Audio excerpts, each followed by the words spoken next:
Hi, welcome to my channel. It was a humid June evening in 1978, the kind that made the air stick to the skin and the horizon melt into shades of rust and gold.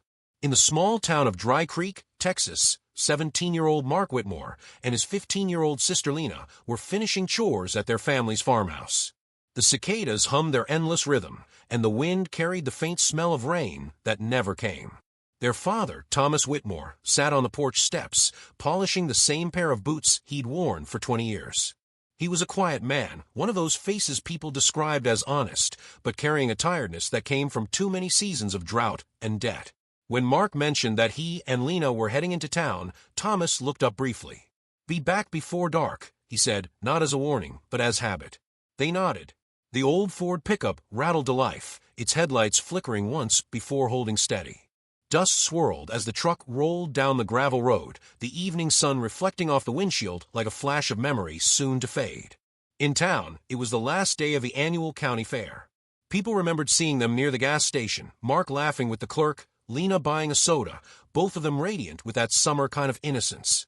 Nothing about that night suggested it would be their last. By 9 o'clock, when the fair lights dimmed and the ride slowed, Thomas noticed the porch light catching moths, but no sign of the pickup on the long dirt road. He checked his watch twice, then the horizon, as if willing the headlights to appear. Midnight came quietly, and with it, unease. By morning, that unease had grown into fear. The Whitmore siblings were not the kind to run off. Mark had a summer job lined up at the hardware store. Lena had just been cast in the school play. Thomas drove to town at dawn, asking anyone if they'd seen his children. The gas station attendant recalled them leaving around 9, heading toward the old Dry Creek Bridge, the shortcut home. Deputy Carl Henderson logged a report, calling it routine. A search party gathered by noon, farmers, neighbors, the town pastor. They combed through fields, creek beds, and ditches. The river had risen slightly from last week's storm, murky and fast. Still, they found nothing. No skid marks, no broken fence, no debris. By the second day, helicopters scanned the winding creek. Locals lined the bridge with binoculars, whispering prayers. Thomas stood apart, hat in hand, staring at the road that bent and disappeared into the trees. People remembered that image of him, motionless, like he was waiting for his children to drive back around the bend, laughing, covered in dust, explaining it all away. But the laughter never came. 3 days passed. The sheriff declared no sign of foul play. Volunteers thinned out. The official report labeled it possible runaway, though no one in Dry Creek believed that. At night, the farmhouse grew unbearably quiet. Lena's unfinished painting sat by the window. Mark's jacket hung on the chair where he'd left it. Thomas kept the porch light on for weeks, a beacon for two faces that would never return. Time moved on, as small towns force it to. Years later, people still mention the Whitmores when storms rolled through or when a truck backfired on that road. The case became local folklore, the night two siblings disappeared into the Texas dark. And yet, for all the stories, for all the searching, one detail never made sense. On the last day of the investigation, Deputy Henderson returned to the bridge alone. He followed the dirt trail where the tire marks should have continued onto the asphalt, but they didn't. They stopped abruptly, as if the truck had lifted off the ground. The soil was undisturbed beyond that point, the river below calm and unbroken. When he knelt to inspect the tracks more closely, he felt the ground dip slightly under his boot, soft, hollow. He stood there for a moment, staring down the lonely stretch of road, the evening sun sinking behind him. Later, he would file a short note in the report, a single line that no one questioned at the time. Tire impressions end 6 feet before bridge entrance. No signs of braking. No continuation. Those words would sit quietly in a folder for 45 years, gathering dust, until someone found what lay beneath that bridge. Morning broke over Dry Creek with the kind of stillness that follows a night of unanswered questions. The Whitmore farmhouse sat in silence, its windows reflecting a sky already heavy with heat. Inside, Thomas Whitmore stood at the kitchen sink, watching a sheriff's cruiser pull into the driveway. He didn't move until the knock came, 3 slow raps that sounded more like sympathy than authority. Sheriff Earl Mackenzie removed his hat when Thomas opened the door. "We'll find him," he said, though his voice lacked conviction. Behind him, a deputy loaded equipment into the back of the truck, maps, flashlights, marking tape.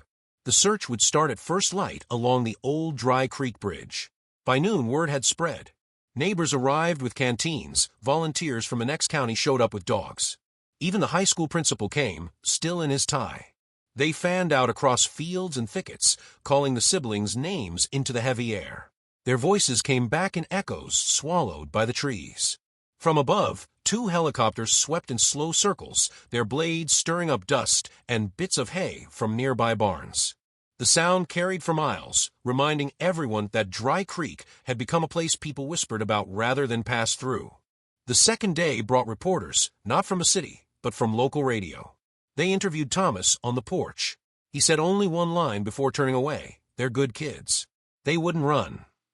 That afternoon, rain threatened but never fell. Search dogs followed faint trails that ended at the same place, the bend before the bridge. Deputies waded knee-deep through the creek, their flashlights cutting across the brown water. Nothing surfaced but reeds and forgotten bottles. By nightfall, floodlights rose along the banks, glowing halos in the fog that rolled in from the river. The volunteers looked ghostly under their beams, boots sinking into mud, voices hoarse from calling out names that no longer answered. At the command tent, maps covered in red circles told a story no one wanted to read. The sheriff traced the route on the paper: farmhouse to gas station to bridge. "That's it," he muttered. "That's all we've got." Lena's best friend, Hannah Reed, arrived that evening clutching a photo of the siblings at last year's fair. They wouldn't just go, she insisted to Deputy Henderson. They were saving up for college. Mark wanted to fix that old truck, not disappear in it. Henderson wrote her statement without meeting her eyes. The third morning began with hope already thin. The helicopters didn't return. The volunteers looked more like mourners than rescuers. Sheriff Mackenzie ordered one last sweep along the bridge area, where currents had grown stronger from the upstream dam release. Thomas Whitmore stood near the patrol cars, silent, watching men he'd known his whole life disappear into the fog.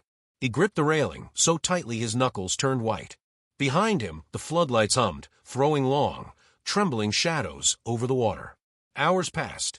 Then a call crackled over the radio, something about unstable ground near the bridge's southern support.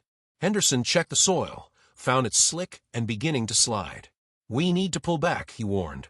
Mackenzie hesitated, scanning the river that had swallowed every answer. "Mark it off," he said finally. "We'll wait for the water to drop." The order spread through the search line: bridge area unsafe. Fall back. One by one, flashlights turned away from the water. The sound of boots retreating echoed across the river like a closing door. At dusk, the sheriff filled out the preliminary report in the dim light of his cruiser. He wrote the facts mechanically, time, weather, conditions, then paused at the final line, where status waited to be filled. He looked toward the bridge once more, now hidden behind a veil of fog, and added 4 words. "Search suspended due to flood." He folded the paper, slid it into a file, and closed the folder with a quiet thud. Thomas Whitmore remained by the road long after the others left. The floodlights blinked out one by one until only the porch light from his distant farmhouse was visible through the haze. The sheriff's cruiser passed him slowly, gravel crunching under tires. Inside, Mackenzie spoke almost to himself. "Bridge'll have to wait till the water settles." No one heard Thomas whisper back, "It never settles here." When dawn came again, the bridge stood empty, the river calm, and the official search for Mark and Lena Whitmore was over. Cliffhanger, the sheriff noted in his logbook: "Bridge area unsafe due to river rise." It was the last line written in the case file for nearly 45 years. Summer turned to fall, and the posters on store windows began to yellow in the heat. The Whitmore siblings' faces, smiling beneath the bold letters "Missing since June 1978, became part of the landscape. People stopped noticing them, the way a town learns to live beside its ghosts. By August, the sheriff's office had fewer volunteers and fewer answers. Reports thinned out until only silence remained. Deputies who had once sworn they'd find something moved on to other cases: thefts, disputes, anything that didn't stare back from an empty bridge. When the official report was typed up, it used the same words as hundreds before it: presumed runaways. Sheriff Mackenzie didn't believe it, not entirely, but he signed the file anyway. Procedure was procedure. The folder was sealed, stamped, and placed in the back of a cabinet marked "Runaways, closed." It sat there for years, gathering dust. Lena's best friend, Hannah Reed, refused to let it end. Every few months she wrote letters to newspapers, to the sheriff's office, to anyone who might listen. "Lena wouldn't leave me without saying goodbye," she wrote once. She was scared of bridges, not running away. The letters were filed unopened, and her name joined the list of people the town called unable to move on. Meanwhile, Thomas Whitmore aged faster than time. He kept the farmhouse exactly as it was, Lena's curtains still tied with ribbons, Mark's guitar resting on the porch. Every evening, he left the porch light burning, facing the road they disappeared on. Some nights, neighbors said they saw him walking the edge of the field with a flashlight, calling softly into the dark. Others said he just stood there, waiting for a sound that never came. By the winter of 1982, the town had moved on. Dry Creek Bridge was still closed to traffic after the floods, but kids whispered stories about it, how you could hear an engine start under the water if you stood there long enough, how headlights sometimes appeared in the fog and vanished before morning. In 1985, Sheriff Mackenzie retired. When he cleared his desk, he paused with the Whitmore file in his hands. For a moment, he almost reopened it, but there was nothing new to add. He slid it back into the cabinet, beneath layers of other lost names. "Some things," he muttered, "don't want to be found." By 1987, Thomas's health began to fail. He was seen less around town, and when he was, he spoke little. A neighbor once recalled seeing him sitting by the mailbox with a newspaper clipping about the search, the ink long faded. "They'll come home," he said quietly, though his eyes were somewhere far beyond the horizon. In early 1989, a storm hit Dry Creek, washing out the old bridge entirely. The county decided to build a new one a few miles downstream, stronger, safer, more modern. Bulldozers arrived, tearing through the brush, rerouting the road, covering what was left of the old crossing beneath layers of dirt and steel. No one thought to revisit the case. The official reason was cost. The unspoken truth was fatigue. The Whitmore mystery had become an old wound that everyone pretended had healed. At the groundbreaking ceremony, the new sheriff, Carl Dempsey, gave a short speech about progress. Reporters took photos of smiling officials against the rising framework of the new bridge. Just beyond them, under the shifting soil and concrete, the past remained untouched, buried deeper with every pore of cement. Hannah Reed watched the construction from a distance. She was 30 now, a teacher at the local school. When a reporter asked her about the Whitmores, she shook her head. "They were my friends," she said softly, "and they didn't run away. They were taken by this place." That night, the river rose again, dark and heavy with rain. Floodlights glowed over the machinery, flickering like they had the night the search ended. For a moment through the mist, it looked as though something metallic glimmered beneath the surface, but by morning it was gone. Time rolled forward. Files were moved to new cabinets, offices repainted, deputies replaced. Yet somewhere in the courthouse basement, beneath layers of dust and paper, a folder still sat, marked Whitmore, Mark and Lena, June 1978. The ink had faded, but the note at the bottom remained clear. Bridge area unsafe due to river rise. It was the last thing anyone had written before the world stopped looking.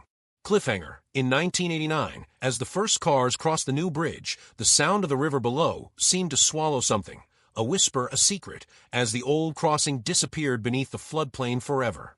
45 years after the Whitmores vanished, Dry Creek was no longer the quiet town it once was. The fields had grown smaller, the roads wider, and the river, once the town's lifeline, now slept beneath concrete and time. It was April 2023 when the rains came heavy again, stronger than any in recent memory. For 3 days, the river swelled until it spilled over its banks, swallowing fences, trees, and memories. By the time the water began to fall, the county declared an emergency cleanup along the old floodplain, the same one that had once hidden Dry Creek Bridge. On the morning of the cleanup, Ben Carver, a road maintenance worker, arrived early. His orange vest was soaked before sunrise, his boots sinking into gray silt that had settled where the river once flowed. Excavators moved methodically, clearing decades of debris, twisted roots, metal scraps, and the carcass of a long-forgotten pickup truck that had been pulled from the mud just days before. As Ben swept his floodlight across the murky water, something metallic caught the beam. He paused. Half submerged under a tangle of branches and concrete chunks was a curve of rusted chrome, barely visible beneath the mud. It looked like a bumper, or what was left of one. He leaned closer, wiped a layer of grime with his glove, and read the faint imprint of a number. At first, it meant nothing. But when he radioed it in, dispatch went silent for a moment longer than usual. Then the voice came back, low and careful. Hold position. Don't touch anything. Sheriff's office en route. By noon, the site was taped off. Investigators and county officials gathered, their boots squelching in wet soil. Sheriff Amanda Keller, the youngest in Dry Creek's history, crouched near the discovery. The metal was fused with time, but the markings were unmistakable, the remnants of a late '70s Chevrolet pickup. The VIN plate, remarkably intact, matched one from a decades-old missing persons case, Mark and Lena Whitmore, June 1978. The announcement hit like thunder. Within hours, local news vans arrived, stirring memories the town had buried long ago. Interviews replayed the old story. 2 siblings vanished without a trace, the bridge condemned, the search called off. The camera panned over the muddy water as Keller spoke quietly to her deputy. "We finally found them," she said, though the words carried more unease than relief. The next day, a forensic recovery team arrived from Austin. They drained part of the riverbank, revealing the outline of the truck's cabin beneath layers of hardened silt. The paint had long vanished, only rust and bone-colored metal remained. As the mud was cleared, the full shape emerged. The driver's door collapsed inward, the windshield shattered from pressure. When the tow rig finally pulled the wreckage onto the bank, the air felt heavier, like the ground itself was remembering. Keller stood a few feet away, arms folded, rain streaking her jacket.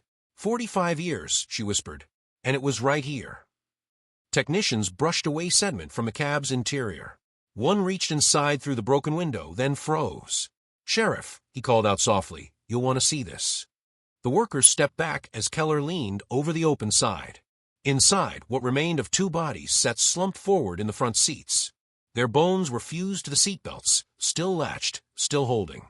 Silence fell across the site. Even the river seemed to still.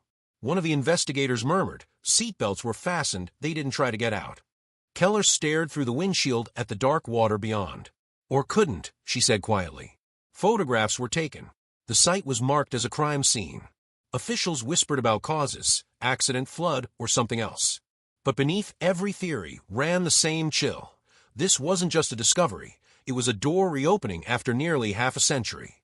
As the sun dipped low, the truck was lifted onto a flatbed, water dripping from its frame like the last breath of the past. A crowd gathered on the ridge to watch. Hannah Reed, now an old woman with silver hair, stood among them, clutching the same photo she had shown police 45 years ago. She didn't cry. She just whispered to herself, "They didn't run away. I told you." The sheriff's cruiser led the convoy back toward the station, red and blue lights cutting through the mist.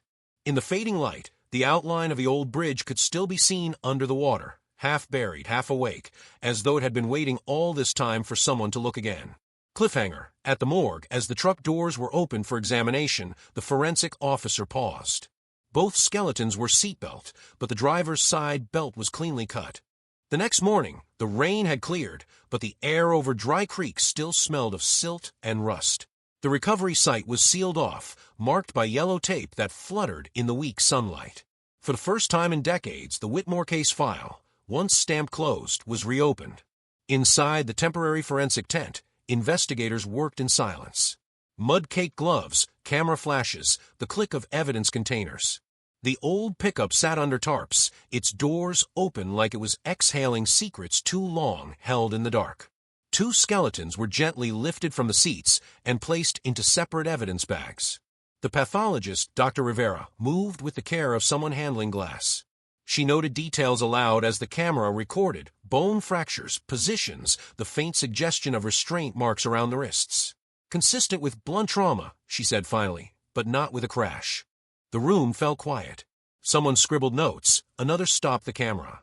The conclusion hit harder than anyone expected. This was no accident. Sheriff Amanda Keller stood by the evidence table watching. "So they were already hurt before the truck went in?" Dr. Rivera nodded. "Possibly. Maybe even post-mortem placement." Outside, the sun broke through the clouds, reflecting off the wet metal of the truck's frame. The VIN tag, the seatbelts, every surface now cataloged as evidence. A glove compartment was carefully opened, its hinge creaking like it hadn't moved since 1978.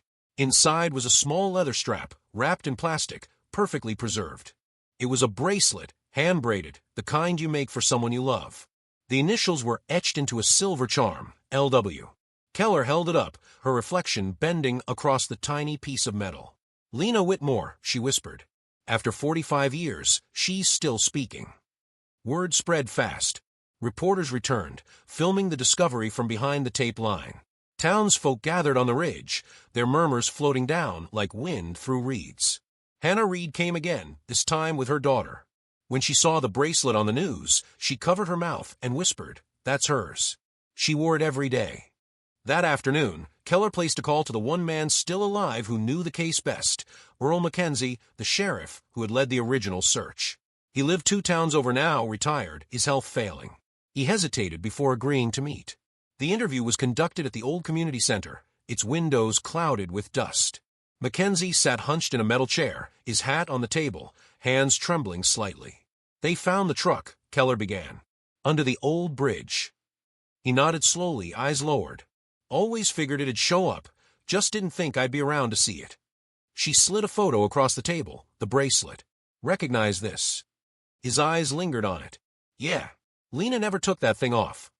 Silence filled the room. Keller waited, pen resting on her notepad. "Sheriff," she said gently, "the remains show injuries inconsistent with an accident. You filed that report as a runaway case. Why?" Mackenzie exhaled a long, heavy breath that seemed to carry 45 years of dust. "Because I was told to," he said finally. "Told to seal it and move on." "By who?" He looked up, eyes rimmed red. "County office. Said the bridge collapse made it too dangerous. Said we'd waste money chasing ghosts." Keller frowned. "That doesn't sound like pressure. That sounds like orders." He shook his head. "You don't understand. There was more. I got a call, not from the county, not from the state. Someone else. Told me if I wanted to keep my badge, the Whitmore file stayed closed." She leaned forward. "Who?" Mackenzie didn't answer right away. He stared at the photograph again, the bracelet glinting under fluorescent light. "All I know is it wasn't about those kids," he said quietly. "It was about what was in that truck." The words hung in the air, cold and heavy. Outside, the wind picked up, rustling through the half-broken blinds. Keller gathered her papers, her face set but pale. As she reached the door, Mackenzie spoke again, his voice barely above a whisper. "There's a file," he said. "Something I kept. You'll find it in the back of my shed, under the floorboards. I couldn't throw it away. I just couldn't." Keller nodded, her pulse quickening. "I'll find it." When she stepped outside, the sun had dipped behind the ridge, casting long shadows over the quiet town. The old bridge, barely visible from the road, seemed to watch her from beneath the weight of the river. Cliffhanger. Back inside, Mackenzie stared at the bracelet on the table. His hand trembled as he whispered to himself, "They told me to close it, because someone else was already there that night." The Whitmore discovery had turned Dry Creek into a town living in 2 timelines, the one everyone saw, and the one buried beneath it.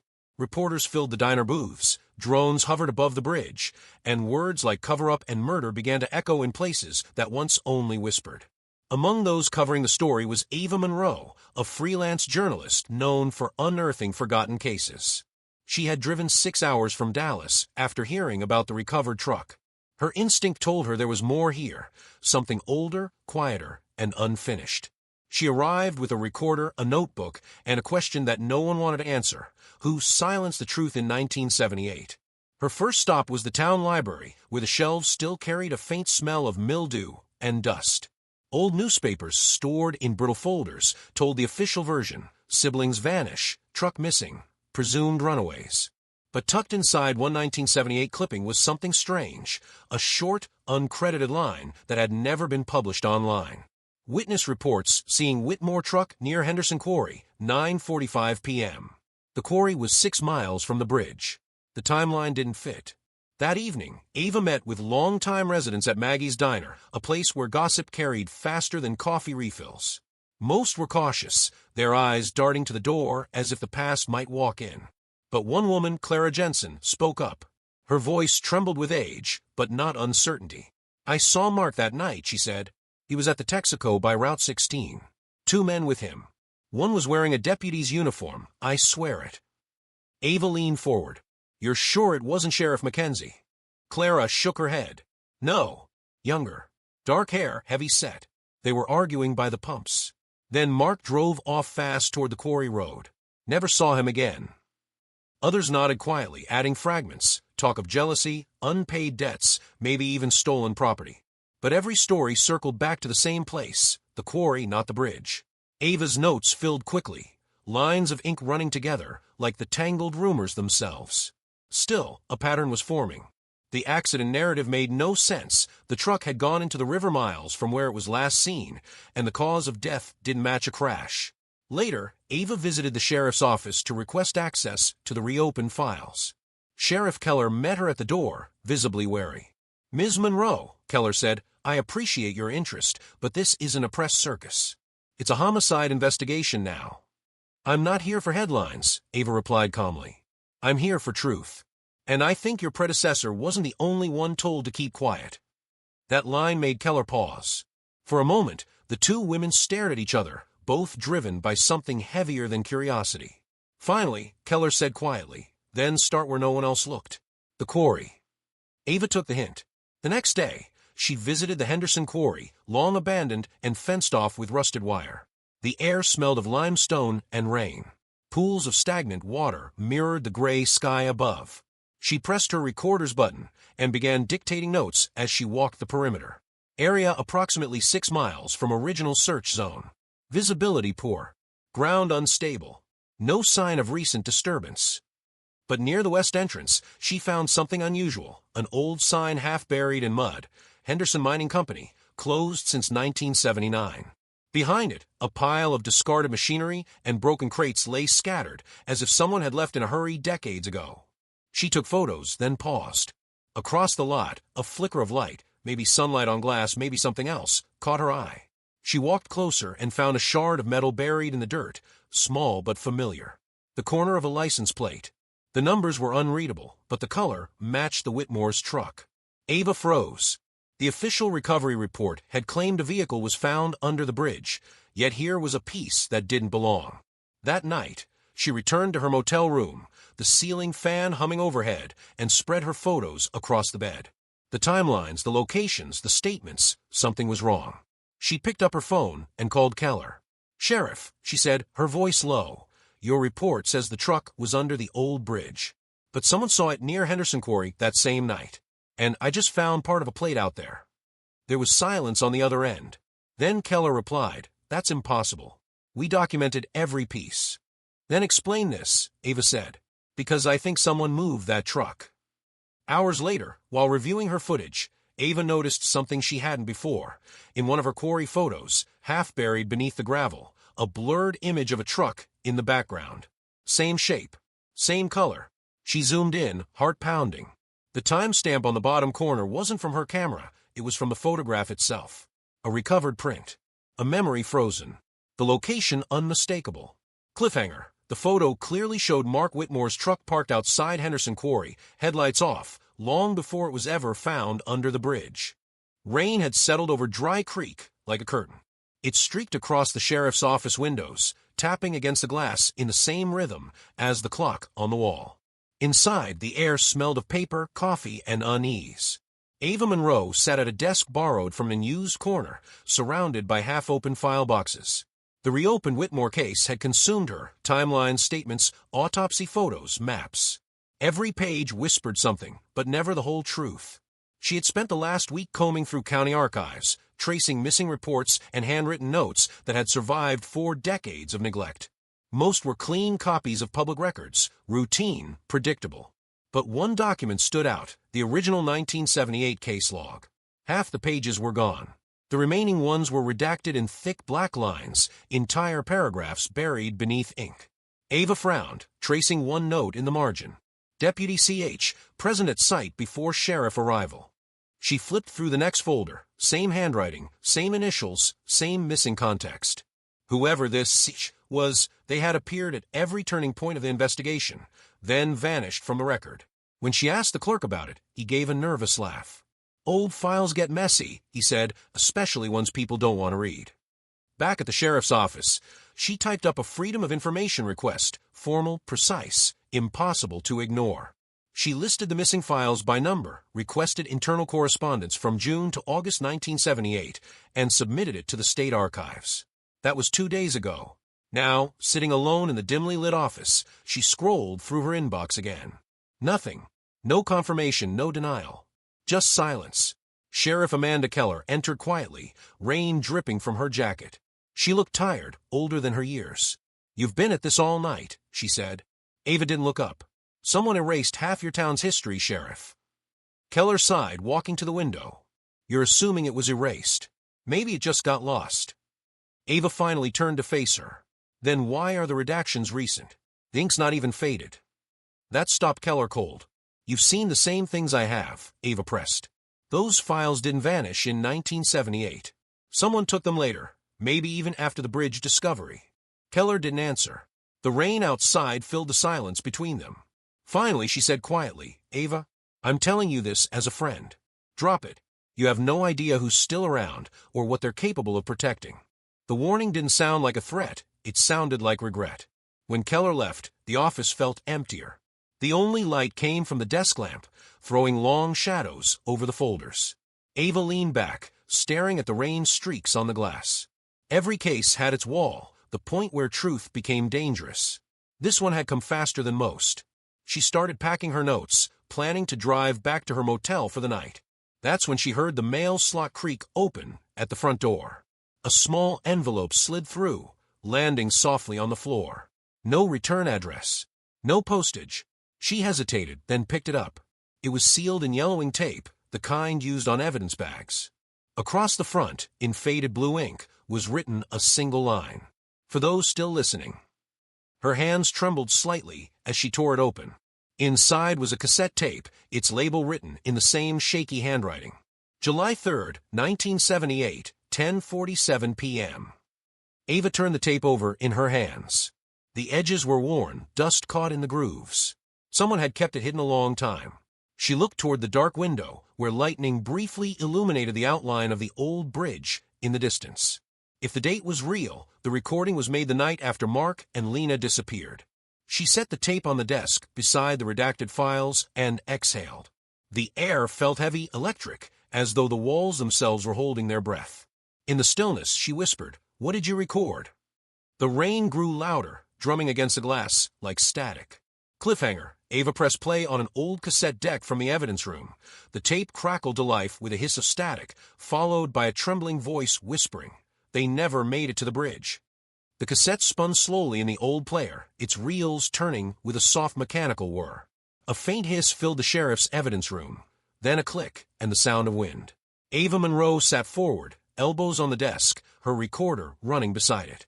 Sheriff Amanda Keller stood near the door, arms crossed, her expression somewhere between disbelief and dread. A male voice came through, distorted, fragmented. "Control, we got movement near the quarry. 2 teams. Repeat, 2. Static swallowed the rest. Another voice followed, deeper, steadier, carrying the calm tone of authority. "Copy that. Bring them in quiet. You hear me, Cole?" The name barely made it through the distortion. "Cole." Ava's pulse quickened. "It's real," she whispered. "This isn't a prank tape." Keller didn't move.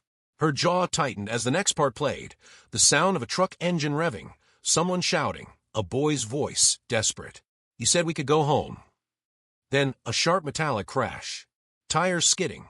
A woman's scream. Silence. The tape hissed for several seconds before the radio picked up again, quieter now, as if someone had turned away from a microphone. "You didn't see anything.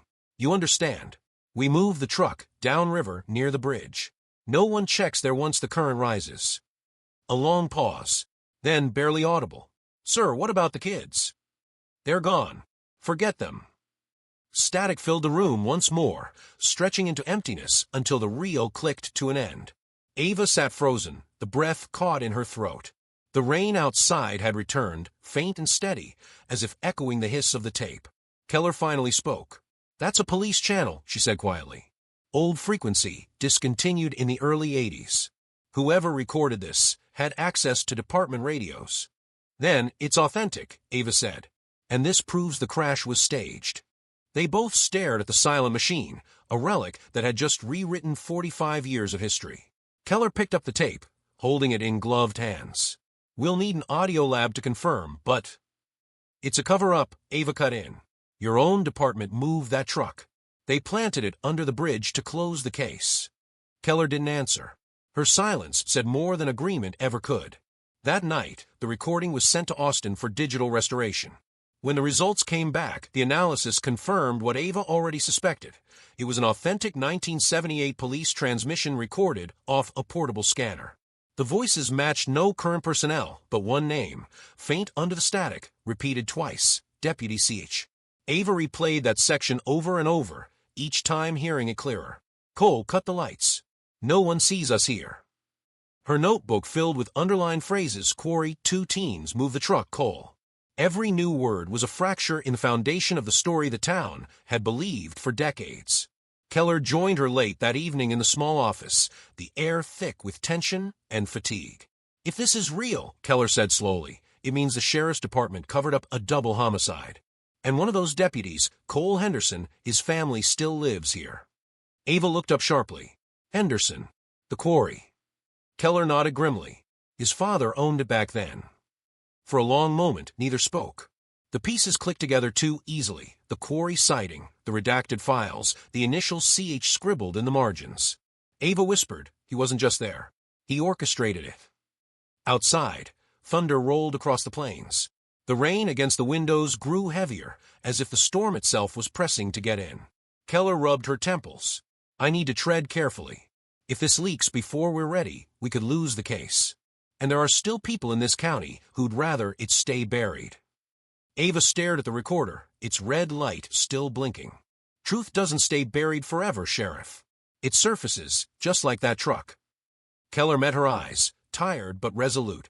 Then we follow it to the end, no matter who it exposes. As lightning lit the room, Ava noticed the label on the tape again, July 3rd, 1978. The night after the Whitmores vanished. She rewound it one last time, pressing her headphones close. Through the distortion, under the static, a new sound emerged, faint, almost human. A voice whispering near the microphone, lower than the others. Cole, you said they'd never find them. Ava ripped off the headphones, heart pounding. Cliffhanger. She looked up at Keller. The tape names him. It wasn't just Deputy CH, it was Deputy Cole Henderson. The road to Cole Henderson's farmhouse wound through miles of overgrown pasture and rusted barbed wire. It was a place time had chosen to forget, the mailbox leaning, the windows clouded with dust, and a single porch light flickering weakly in the afternoon haze. Ava Monroe parked a few yards away and sat in silence, letting the engine tick cool. The name from the tape, the voice that had haunted every playback, was about to have a face. Sheriff Amanda Keller had given her clearance to speak with him, though she'd warned, he's not the man he used to be. You'll get truth mixed with ghosts. Inside, the air smelled of medicine and rain-damp wood. Henderson sat near the window in a frayed armchair, his oxygen tube looping like a tether to the past. His eyes, pale and unfocused, drifted toward the sound of Ava's steps. You're the reporter, he rasped. The one digging up my grave before I'm in it. Ava took a slow breath. Mr. Henderson, I'm here for the truth. About the Whitmore case. He gave a soft, broken laugh. You think truth matters? After 45 years, it's just bones and rumors. She sat across from him, recorder on the table between them. Then let's make it more than that. For a long moment, only the hum of the oxygen machine filled the room. Then Henderson leaned forward, his voice cracking like old wood. They were kids, he said. Just kids. Wrong place, wrong time. Ava stayed silent, letting him speak. They saw something that night, he continued. Back at the quarry. Not a fight, not a lover's thing like people said. Something real. Trucks coming in after dark, no plates. Men unloading crates. I wasn't supposed to be there either. But I was new. They said it was just a side job, a little off-duty work. Didn't ask questions. He coughed, a deep, rattling sound. Then Mark pulled up. That old pickup, headlights flashing. His sister in the passenger seat. He shouted something, said he'd call the sheriff. I told him to go home.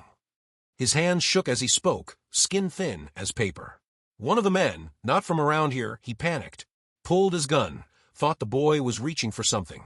I yelled to stop, but was too late. Mark dropped right there by the truck door. Lena screamed and tried to run. They grabbed her. Ava's pen froze midline. Henderson's eyes filled with tears that refused to fall. She was still alive when we moved the truck. They said we'd fix it, make it look like an accident. The river was rising. We rolled it down the bank. I pushed it myself. He looked away, jaw trembling. I thought the water would take everything. Wash it clean. The confession hung in the air like fog, heavy and suffocating. Ava forced herself to ask, and the others? The men at the quarry, who were they? Henderson's breathing quickened. Out-of-towners. No badges, no names. They worked for someone higher, county or state, I don't know. We were told it was equipment storage, but I saw the crates. Guns. Ammunition. Things that shouldn't have been here. Ava leaned forward. Illegal weapons trade. He nodded weakly. Money changed hands. I took some too. Didn't think it'd come to this. The next morning, Sheriff Mackenzie was ordered to close the case. Said it came from above. I didn't argue. Just drank until I stopped hearing her scream. The silence that followed was unbearable. Outside, thunder rolled in the distance. Ava's voice was low. You've carried this all these years. He looked at her, eyes hollow. You think a man can live with that? Every night I hear that truck sinking. Every night I see the girl's face in the water. You think time forgives? She didn't answer. There was nothing to say. Finally, Henderson's voice fell to a whisper. I tried to write it down once, a letter. Never sent it. It's in the drawer. Ava reached over and found a folded sheet of yellow paper. Across the top, in trembling handwriting, were the words, I'm sorry, Mark and Lena. She turned back to him, her voice steady but cold. Who gave the order, Cole? Who told you to move that truck? He swallowed hard, the oxygen hiss filling the space between his words. It wasn't just me, he said, almost pleading.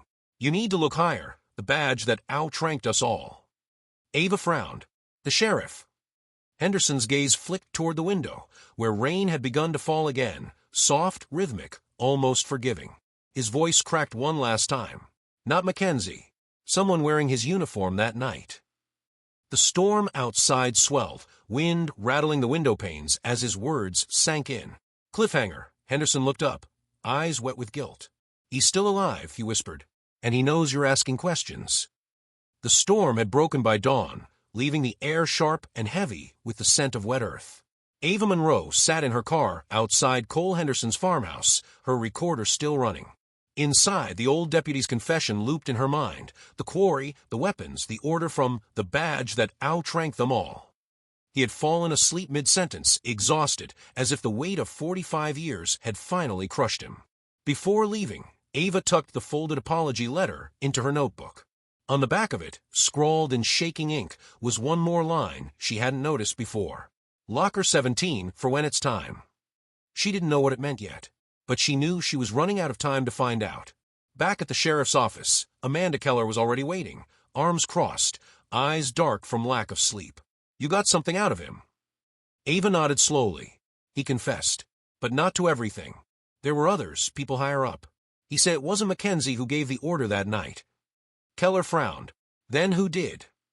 That's what I'm about to find out. Together, they laid out everything on the evidence board, the truck photos, the redacted files, the tape transcript. Ava pinned Henderson's confession letter at the center, a thin string connecting it to a name pulled from a decades-old police roster, Deputy Cole Henderson. Beside it, another note from the 1978 investigation logs, one that had barely survived the years, caught Keller's eye. It referenced a senator's convoy traveling through Dry Creek the night of the disappearance. Keller scanned it twice. A convoy. There was no mention of that in the official report. Ava pulled another document from her folder, the county traffic logs she'd obtained through her FOI request. Her pen traced the entries.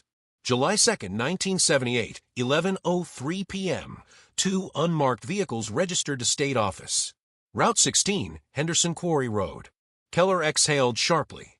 That's the same route Mark and Lena took. Ava nodded.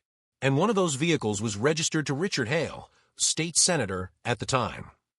She flipped to another page, her tone tightening. His son, David Hale, was 22. Records show he was in town that weekend. Keller stepped back, her jaw tense. You think the senator's son was there that night? I think the Whitmores saw something they weren't supposed to, not just a weapons trade. Maybe something involving the senator's people. Henderson and the deputies were told to clean up, and the state made sure it stayed buried. The room fell silent except for the faint hum of the overhead lights. It wasn't just a case anymore, it was a system. Ava turned toward the rain-streaked window, her reflection pale and worn. That's why the files were sealed. That's why the sheriff was pressured. The town didn't just protect a murderer, it protected a legacy. Keller's voice was low but firm. If this is true, Ava, we're stepping on landmines. The Hales still have pull at the state level. If we make this public without evidence... Ava cut in, her tone steady but burning. Evidence is exactly what we're going to get. That afternoon, she returned to Henderson's farmhouse. The screen door creaked open with the same tired sigh. But inside, the chair by the window was empty. The oxygen tank was still there, still humming, but the man was gone. She called out his name, her voice echoing through the hollow house. No response. On the kitchen table sat a small metal key, old and rusted, tied to a strip of cloth. A note beneath it read, "You asked for the truth. Locker 17, Henderson Storage, Mile 6. Ava's breath caught. She turned the key in her palm, its teeth cold against her skin. Outside, thunder rumbled again, low and distant. She reached for her phone to call Keller, but stopped. If the senator's name was in those records, if the truth went that high, she couldn't risk the wrong ears hearing first. Instead, she slipped the key into her pocket, grabbed her recorder, and stepped into the rain. Behind her, lightning flashed through the farmhouse window, illuminating the old deputy's chair one last time. The wind shifted the folded newspaper beside it, revealing the morning headline. Former State Senator Hale dies at 89, legacy remembered. Ava stared at it through the glass. The timing wasn't coincidence. It was coordination. Cliffhanger, she whispered to herself, then who's cleaning up the past now? As she started her car and drove toward Locker 17, unaware that a figure sat waiting in a parked truck across the road, watching her leave. The locker's lock resisted Ava's first turn, then groaned as if exhaling decades of secrecy. Rust flecked her fingers, but she didn't care. After years of chasing shadows, following rumors and sealed files, this cold metal box might finally answer the questions that had haunted her every step. She pried it open. Inside was a carefully preserved time capsule of the past. Yellowed photographs stacked haphazardly, brittle edges curling. Tape, reels labeled in fading ink, and the sheriff's original report, its cover stamped in bold letters, destroyed copy. Ava's breath caught. All the careful lies, all the silences, suddenly tangible before her. She pulled a photo from the top of the pile. Lena and Mark, frozen in mid-laugh on their last day before vanishing, their youthful faces untouched by the cruelty that awaited them. Ava's fingers trembled as she set the photo aside and reached for a reel-labeled radio, emergency transmission. The handwriting matched the sheriff's. Her stomach knotted. The tape could hold the siblings' final moments. Hands shaking, she slid the reel into the player.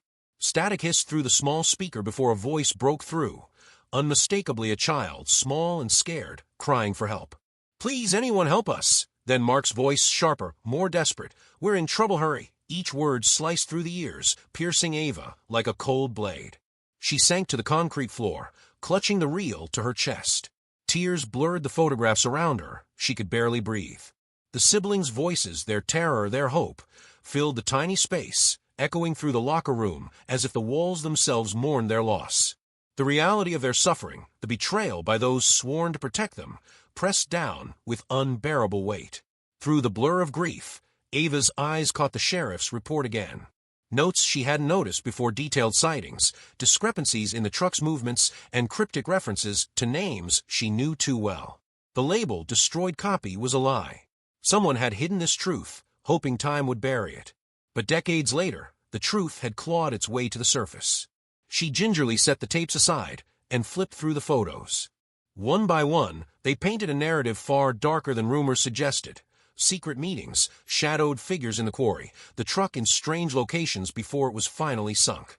Each image was a piece of the puzzle, a testament to the violence masked by polite society and official silence. Ava felt rage, sorrow, and the sharp, cold sting of clarity. Then the final reel clicked in. Static crackled before a familiar, measured voice filled the room. The sheriff's. "If you're hearing this, they found the truck." The words hung in the air like a hammer. Ava's heart pounded, a mixture of fear and anticipation surging through her veins. The statement was a warning, a key, and a promise all at once. Someone had found the rusted pickup beneath the bridge, the place where the siblings had lain hidden for decades, and with it, the evidence that would finally expose the conspiracy. Questions swirled in her mind. Who had found it first? What did they see? And how far would the cover-up reach? Grief still wrapped around her like a heavy cloak, but it had sharpened into resolve. Ava gathered the photographs, tapes, and report with meticulous care, feeling the weight of responsibility settle on her shoulders. The voices she had just heard demanded justice, demanded that the truth finally be told.